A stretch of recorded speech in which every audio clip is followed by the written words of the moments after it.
क्योंकि ये सत्य नहीं स्वीकार कर सकते। ये दुनिया को लड़ा के गुमराह करके आपस में अपना उल्लू सीधा करते हैं। इन्होंने वही चाल चली। इस सच्चाई को अपने अनुयायी से छुपाकर उन्होंने मुझ दास का कुप्रचार करना शुरू कर दिया, ताकि जनता को भड़का के और मेरे विरुद्ध करके इन्होंने को यही योजना बनाई, षड्यंत्र रचा कि संत रामपाल को मार दिया जाए, आश्रम को ख़त्म कर दिया जाए, ताकि तुम्हारे अज्ञान की पोल ना खुले।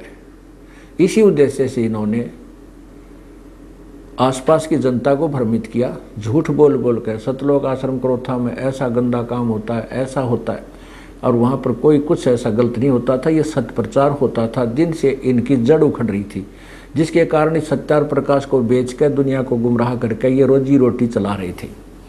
उससे दुखी होकर अपनी पोल को ख़त्म करने के बचाने के लिए इन्होंने मुझे मारने का षड्यंत्र रचा और 12 जुलाई सन 2006 को आक्रमण करवाया।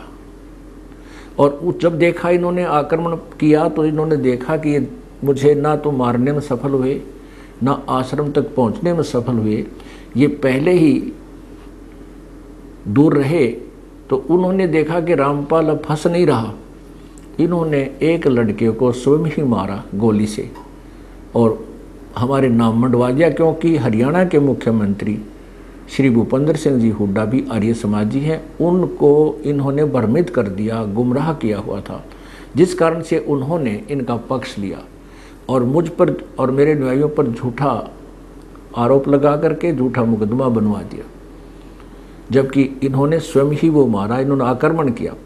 और ये स्पष्ट है, हमारी जो CFSL की रिपोर्ट जो मधुबन से आई है उसमें स्पष्ट किया है कि आश्रम के हथियारों से उस लड़के की मृत्यु नहीं हुई और उस लड़के का जो गोली लगा हुआ घाव का टेक्निकल जो तरीका है उससे पता चला है कि वो ज़्यादा से ज़्यादा 20 फुट की दूरी से चले हुए हथियार से मृत्यु को प्राप्त हुआ है।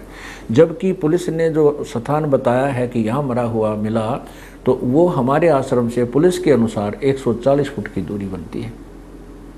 इससे सिद्ध है कि इन्होंने हमारे को फंसाने के लिए षड्यंत्र रचा था और उद्देश्य यही था कि इनके इस अज्ञान की, सत्यार प्रकाश के अज्ञान की, महर्षि जी के अज्ञान की पोल ना खुले।